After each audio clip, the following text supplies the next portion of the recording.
Hey everybody, welcome back to Record-ology. Today we're going to talk about something kind of interesting. This is something you probably haven't seen before.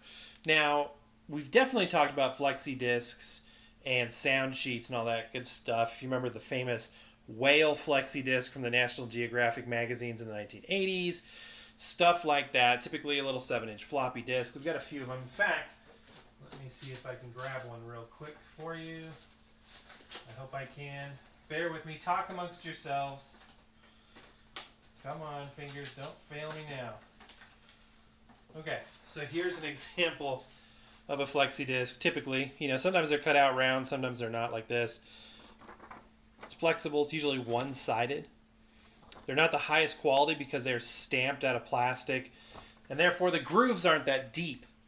But this is really interesting. Also from our friends at National Geographic Society comes this guide to bird sounds in this interesting album, which is by itself larger than a regular flexi disc.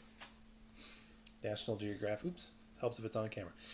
Here's what the back says. The director, book service division, the bird sounds on these records were selected from the Cornell Laboratory of Ornithology. So, interesting if you're into birds. Also interesting if you're into records. So you've got 4 records. As you can see, there's quite a bit of material on there. If you're looking for the fish crow call, or perhaps the northern water thrush, you're in luck because we've got that here. So pretty cool stuff. And these records, the biggest thing you're going to notice is that they are big. Check that out. These are large by the standard of a flexi disc. There's 4 of them. We have all 4. This was sent in by a viewer, by the way. So if you have something interesting you'd like me to feature on the show, feel free to mail us records. P.O. Box information is on the About tab, and we'll feature whatever you send. Love to do mailbag videos. That'd be a lot of fun. Anyway, so these records are huge for flexi discs. I mean, they're really, really, really big. Let's see if they're double-sided. Yeah, they're double-sided, too. Just amazing. Let's take one aside and kind of look at it up close. I mean, in terms of thickness, it's pretty typical. Let me get it focused. There we go. In terms of thickness, they seem on par. It looks like it is made by Evatone. So that was one of the big companies that did these. Sound Sheets were another, or flexi discs. And I've never seen one this big. I think it's a 10-inch record. Sorry for the focus. Come on. There we go. Wow, my wrist looks really fat there. Bizarre. So yeah, a 10-inch flexi disc, double-sided. Let's go ahead and give it a listen. Why is there 45 RPM spacer there, you may ask? Well, tonight's video was going to be a book and record set. However, the sound quality was so poor that we couldn't do it. So we had to do something else, so we're doing this instead. Wow, that really is hard to see on there. My apologies. Let me see if I can position the light in a better way. It's interesting. Still playing around with the augmented lighting. It's just a dark disc. That looks kind of cool. That looks awesome. But it's going to be hard to see. It's a record. We're listening to it, right? We're not really about, the visual of it. Although the visual is cool. I can't say that because I love the visual aesthetic of a disc. It's just awesome. Anyway, so this is 10-inch. It's neither 12 nor 7. Like this automatic turntable is set to play automatically. So we're going to go into manual mode, which just consists of lifting up the tone arm and rotating it over. I think we're still on 45, so let's go down to 33 RPM and give it a little bit of a listen.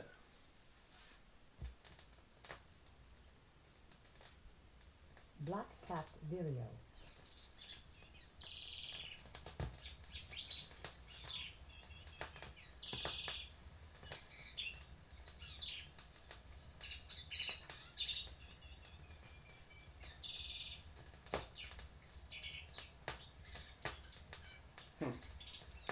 Interesting.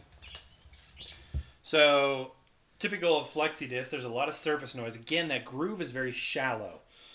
So the stylus is riding in a much. I always use the analogy of a valley, like a mountain valley. Well, this is a very shallow mountain valley, so there's less information on those walls. Therefore, we're probably riding in the bottom where the noise is. Just riding in the bottom of that valley. So the signal to noise ratio, isn't going to perform to the level of a regular, record with a nice deep groove. However, it's adequate for the purpose. You're not going to be. I mean, I don't think you would need a hi-fi experience to listen to whale sounds or bird songs. We're trying to identify it, and for that purpose, it serves. It does well. The fidelity is actually not bad at all. By the way, we're listening on the PreSonus speakers in here. I think I've explained I've got Connecticut Warbler. the LP7 connected to the Crosleys and the LP3 connected to the PreSonus at the moment.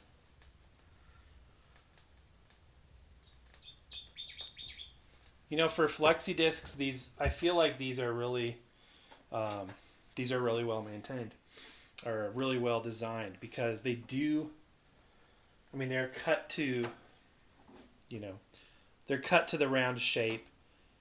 They have a nice, clear, large label. It looks like the modulation is well presented. It's not super compressed. It just looks well designed. It is a Flexi-Disc. You may be saying, well, why do they do a Flexi-Disc when they're issuing the thing in a rigid mailer, semi-rigid? It's got to be a cost thing. You know what I mean? Like the cost of pressing for Flexi-Discs has got to be less than pressing for vinyl records. So I think they're pretty cool. Let's listen to another side. Why not? Flip it over. Double-sided Flexi-Discs are a thing, obviously. They're less common than one-sided, but they exist.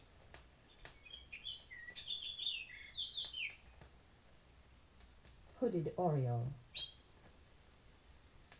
You really get a sense for the dynamic range when the announcer talks.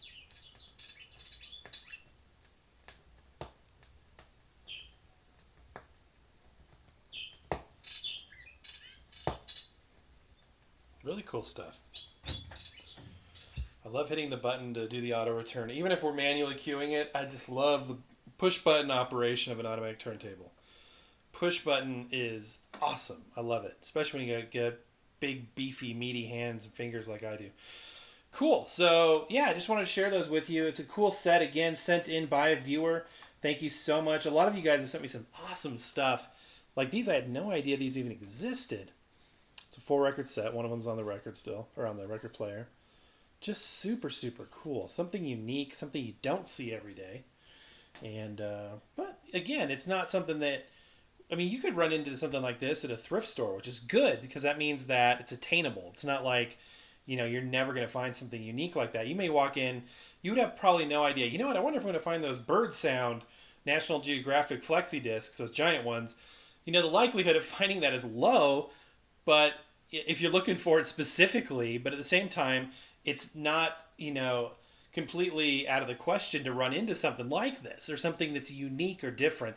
And that's what I love about this hobby. It's just super fun. So anyway, guys, I hope you thought that was interesting. Tell me if you have seen full one. This is the biggest Flexi-Disc, 10 inches. I'm assuming this is about 10 inches. Have you seen a 12-inch Flexi-Disc? Does that exist? I don't know. I've seen, small ones, but I've never seen one this big. It's the biggest one I've seen. So, interesting stuff. Okay, guys, that's going to do it for tonight. Hope that was interesting. Happy record hunting. We will see you tomorrow.